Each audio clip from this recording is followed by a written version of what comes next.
গল্পের শুরুতেই এই হোটেলের ম্যানেজার শানুকে দেখানো হয়। তাকে গগন বলে, নিউ ইয়ারের আগে তোমাকে কেউ একজন প্রপোজ করবে। এই শুনে শানু প্রচণ্ড খুশি হয়। এরপর গগন যখন চলে যাচ্ছিল তখন হোটেলের ডোরম্যানের সাথে তার কথা হয়। ওর কাজ হচ্ছে হোটেলে আসা গাড়িগুলোকে পার্কিং করা এবং গেস্টদেরকে সাহায্য করা। ওনার লাইফে এমন কিছু ঘটনা ঘটে গিয়েছে যার কারণে উনি এখন সম্পূর্ণ একা। এই বিষয়ে গল্পের শেষে জানতে পারবো। এরপর যাওয়ার সময় গগন লুকিং গ্লাসে দেখতে পায় ডোরম্যানের পাশে একজন মহিলা দাঁড়িয়ে রয়েছে, অর্থাৎ খুব শীঘ্রই ডোরম্যানের লাইফে কেউ আসতে চলেছে। তারপর শানু বন্ধুদের সাথে দেখা করতে আসে। তাদের এই চারজনের একটি মিউজিক ব্যান্ড ছিল। শানু ছিল সেই ব্যান্ডের গায়িকা। সে তার বন্ধু সিয়ংকে খুব পছন্দ করে। সে ভাবে হয়তো সিয়ং তাকে প্রপোজ করবে। এরপর তারা সিয়ংয়ের বাসায় আসে। সিয়ং শানুকে বলে সে খুব শীঘ্রই বিয়ে করবে।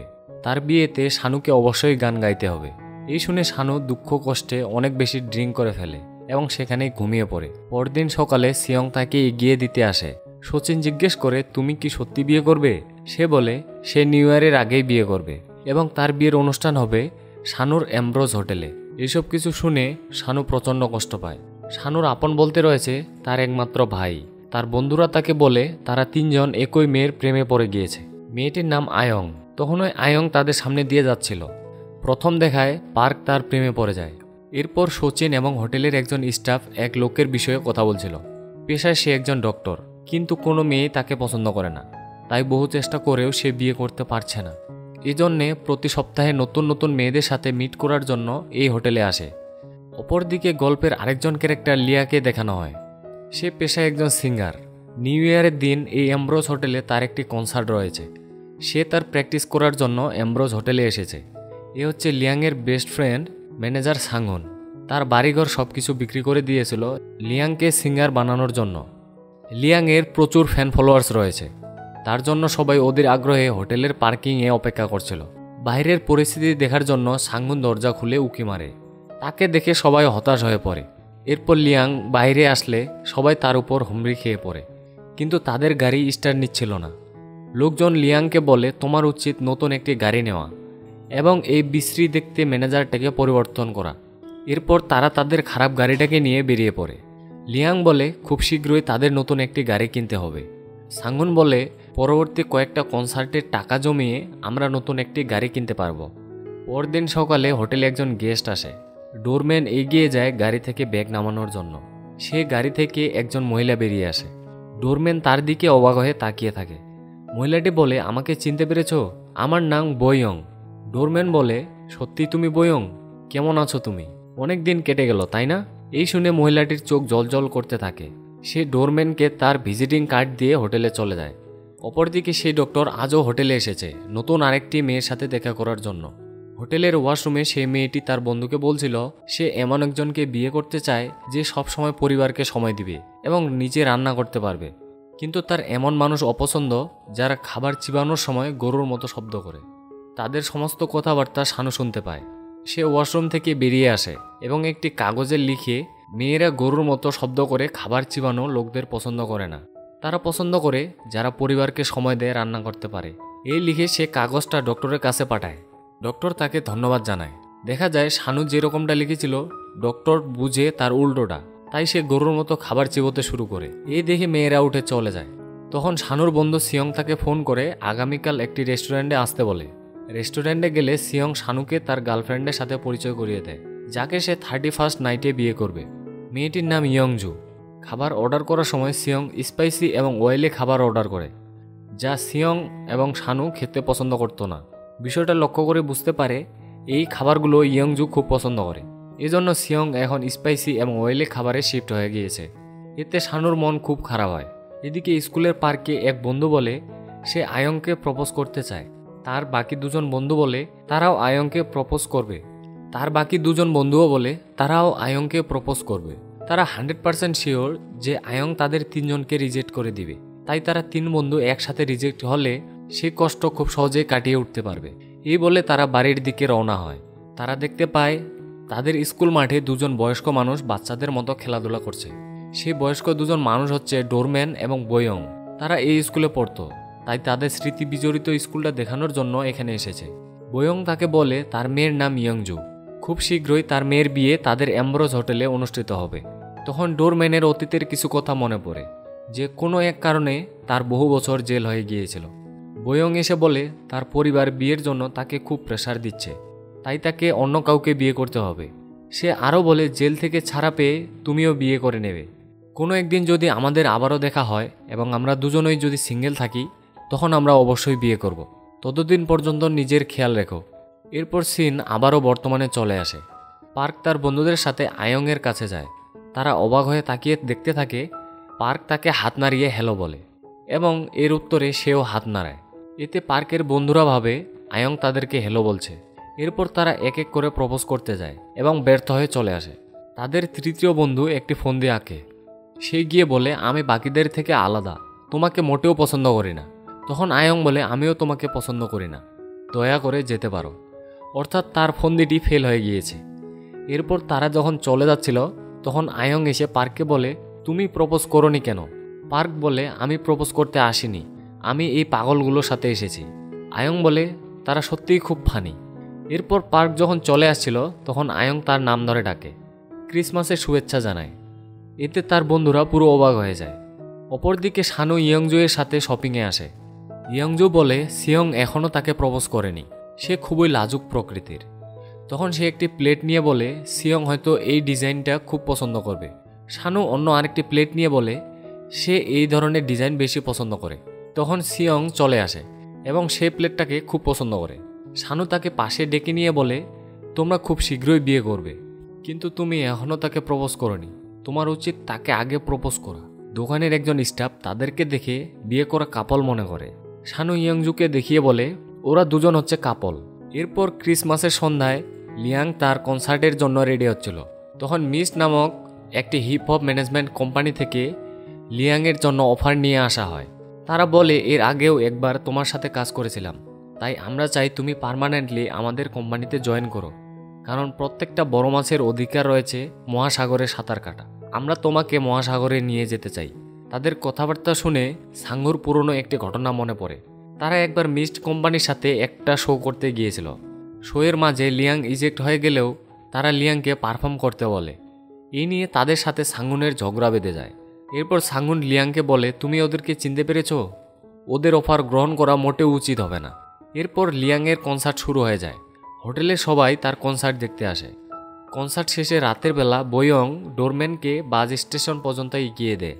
পরদিন একটি রেকর্ডিং স্টুডিও দেখানো হয়, যেখানে কাজ করে শানুর বন্ধু। সিয়ং বলে লিয়াংয়ের গানগুলো অনেক বেশি ইমোশনাল এবং হার্ট টাচিং হয়ে থাকে। সাঙ্গুন বলে এর কারণ হচ্ছে লিয়াং অনেক কষ্ট সহ্য করেছিল। লিয়াং গানের জন্য স্কুল ছেড়ে দেওয়ায় তার বাবা মা তাকে বাড়ি থেকে বের করে দেয়। এরপর তাদের গানের দলটিও ভেঙে যায়। সে যখন এককভাবে প্রতিষ্ঠিত হওয়ার সুযোগ পায়, ঠিক তখনই সে বড় ধরনের একটা ইনজুরিতে পড়ে। আর এখন লিয়াং একজন সেলিব্রিটি হয়ে গিয়েছে, তার উচিত মহাসাগরে সাঁতার কাটা। আমি তাকে ছোট্ট পুকুরে আটকে রেখেছি, এই বলে সে ইমোশনাল হয়ে যায়। সিয়ং বলে তার ম্যানেজার হিসেবে আমরা তোমাকেই দেখতে চাই। এরপর ডোরম্যান বয়ংকে নিয়ে তার পছন্দের একটা জায়গার উদ্দেশ্যে রওনা হয়। ডোরম্যান বলে আমি প্রত্যেক বছর এই দিনে এখানে আসি। 4 বছর আগেও আমি আমার স্ত্রীকে নিয়ে এখানে এসেছিলাম। এই জায়গাটাতেই আমি তাকে প্রপোজ করেছিলাম। আমাদের মাঝে ঝগড়া হলেও এখানে চলে আসতাম। এখানে আসলে সবকিছু মিটমাট হয়ে যেত। সে বলেছিল পরের জন্মে সে আবারও আমাকে বিয়ে করবে। আমি তাকে সম্মতি জানিয়েছিলাম। তখন বয়ং বলে ওঠে আমি বুঝতে পেরেছি তুমি আমাকে কেন এখানে নিয়ে এসেছো। তুমি আমাকে বিয়ে করতে চাও, তাই তো? তোমার প্রপোজালটা আমি পরে ভেবে জানাবো। ওইদিকে সিয়ং ইয়ংজুকে প্রপোজ করার জন্য শানুর হোটেলে চলে আসে। সে শানুকে একটি রিং দেখিয়ে বলে সে কি এটা পছন্দ করবে। শানু বলে রিংটা খুব সুন্দর। মূলত সিয়ং চাইছিল ইয়ংজুকে প্রপোজ করে সারপ্রাইজ করে দিবে। সে দায়িত্বটা শানুকে দেয়, কিন্তু এসব শুনে শানু খুব জেলাস হয়ে যায়।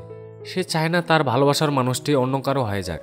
তাই সে ইন্টারনেটে খোঁজাখুঁজি করে দেখতে পায় যে কোন ধরনের প্রপোজ মেয়েরা সবচেয়ে বেশি ঘৃণা করে।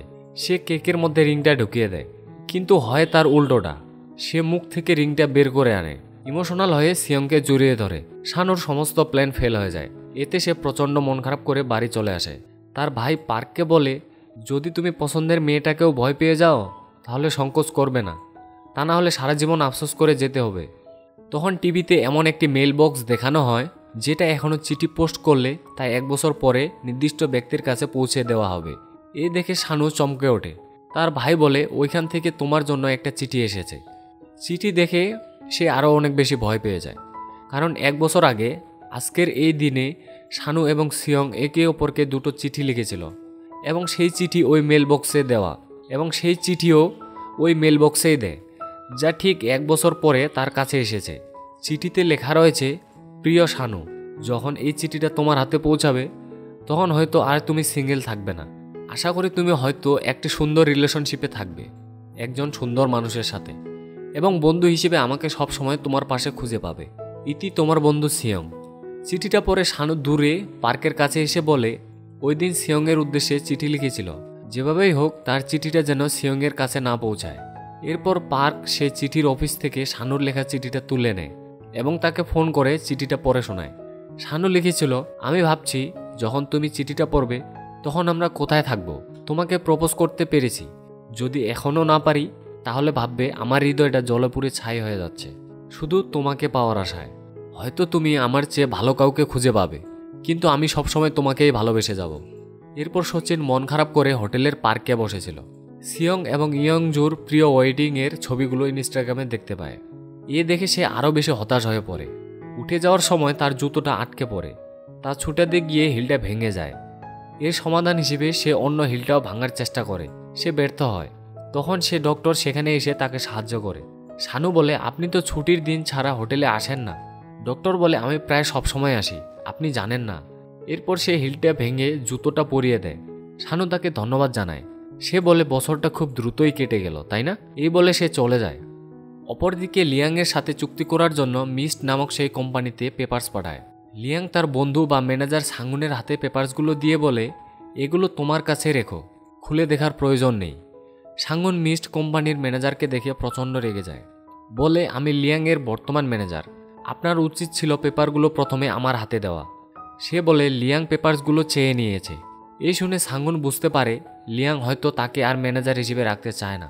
সে বলে, লিয়াং প্রতি মাসে 3-4টার বেশি কনসার্ট করতে পছন্দ করে না, তাই এর বেশি করার জন্য তাকে প্রেশার দিবেন না। সে নিজের গানগুলো নিজের পছন্দ অনুযায়ী লিখতে ভালোবাসে, তাই এই বিষয়েও তাকে ফোর্স করবেন না। তাছাড়া খাবার দাবারের প্রতি সে অমনোযোগী, তাই সবসময় তার খেয়াল রাখবেন। তখন দৃশ্য পরিবর্তন হয়ে পার্ককে দেখানো হয়। তার বন্ধুরা বলে, আমরা জানি তুমি আয়ংকে পছন্দ করো, তাই আমরা তার পাশে অন্য কাউকে দেখতে চাই না। এজন্য আমরা তাকে বলেছি তুমি তার সাথে দেখা করতে যাও এবং তাকে প্রপোজ করার জন্য স্কুলের ব্রিজের উপরে আসবে। এই শুনে পার্ক রেগে যায়। এরপর ডোরম্যান এবং বয়ংকে দেখানো হয়। বয়ং বলে, বিকেলে আমি একাই সে লেকের পাড়ে গিয়েছিলাম, তোমার স্ত্রীর সাথে কথা বলেছিলাম।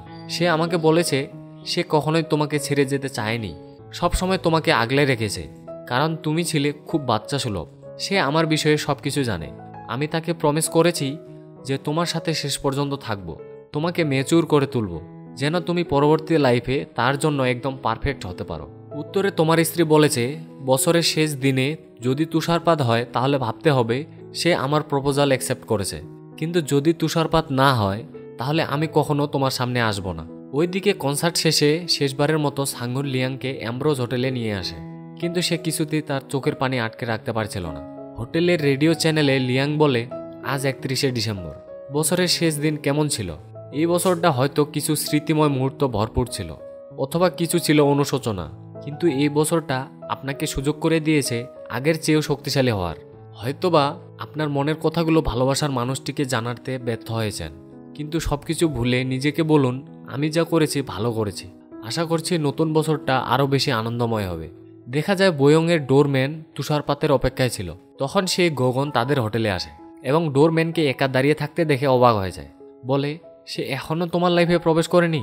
আমার গণনা কখনোই ভুল হতে পারে না। এরপর হোটেল থেকে বের হওয়ার সময় লিয়ং সাঙ্গুনকে বলে, আজকের পর থেকে এই গাড়ি আর চালাতে হবে না। এই শুনে সাঙ্গুন তাকে গাড়ির চাবি দিয়ে চলে যাচ্ছিল। তখন লিয়াং তাকে আরেকটি চাবি ছুঁড়ে মারে, যেটা ছিল নতুন একটি গাড়ির চাবি। লিয়াং বলে সে মিস্ট কোম্পানির সাথে চুক্তি করেনি, কারণ সে যখন আহত হয়েছিল তখন সে তাদের সমস্ত কথা শুনতে পেয়েছিল এবং তার প্রতি সাঙ্গুনের স্যাক্রিফাইসগুলো সে কখনোই ভুলতে পারবে না, তাই তার ম্যানেজার হিসেবে সাঙ্গুনই থাকবে। তারপর বয়ংয়ের মেয়ে ইয়ংজুর ওয়েডিং সেরিমনি দেখানো হয়। বাইরে হঠাৎ করেই তুষারপাত শুরু হয়। এই দেখে ডোরম্যান ইমোশনাল হয়ে যায়। হোটেলে ফিরে আসলে তার গায়ে থাকা তুষারপাত দেখে বয়ং প্রচণ্ড খুশি হয়। ইয়ংজু এবং সিয়ংয়ের ওয়েডিং পার্টিতে শানু গান গায়। এক পর্যায়ে হঠাৎ সে দৌড়ে বেরিয়ে যায়। অনুষ্ঠান শেষে সিয়ং তাকে খুঁজতে আসে। শানু বলে হোটেলের ছাদে একজন সুসাইড করতে যায়, তাকে উদ্ধার করার জন্য দৌড়ে বেরিয়ে গিয়েছিল। সিয়ং বলে গত 15 বছর ধরে আমরা একে অপরের বন্ধু, আমি তোমাকে খুব পছন্দ করতাম, কিন্তু আমার ভালোবাসা এক্সপ্রেস করতে পারিনি।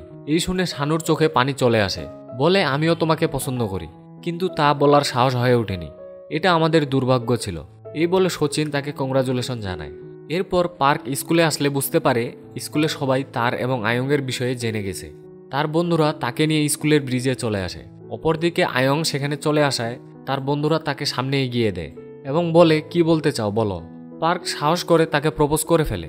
এরপর সবাই মিলে নিউ ইয়ার সেলিব্রেট করে, কিন্তু শানু হোটেল থেকে বেরিয়ে আসে। বাইরে এসে ফায়ারওয়ার্কস দেখে, সেখানে ডক্টরও দাঁড়িয়েছিল। সে শানুকে দেখে তার সাথে ঠিক সেইভাবে কথা বলে, যেভাবে সে আয়নার সামনে দাঁড়িয়ে প্র্যাকটিস করেছিল। সে বলে, আমার নাম জিন হো, আমি একজন ডক্টর। আপনি কি জানেন প্রতি সপ্তাহে আমি এই হোটেলে কেন আসি? শুধুমাত্র আপনাকে দেখার জন্য। এই বলে সে শানুকে প্রপোজ করে। গল্পটি এখানে শেষ হলেও এন্ড ক্রেডিট সিনে দেখা যায় ডোরম্যান বয়ংকে রিং দিয়ে প্রপোজ করে। অপরদিকে জিনও শানুকে বিভিন্ন জোকস বলে হাসানোর চেষ্টা করে, কিন্তু তার জোক শুনে শানুর একটুও হাসি পায় না। সে বলে এই জন্যই মেয়েরা আপনাকে রিজেক্ট করে দিয়ে চলে যায়, কিন্তু আপনি খুব কিউট একজন মানুষ। তো গল্পটি এখানে শেষ হয়ে যায়। আর তোমরা যদি এরকমই মুভি এক্সপ্লেনেশন দেখতে পছন্দ করো তাহলে অবশ্যই চ্যানেলটির সাথে থাকো। তো দেখা হচ্ছে পরের ভিডিওতে, ততক্ষণ পর্যন্ত নিজের খেয়াল রাখবেন।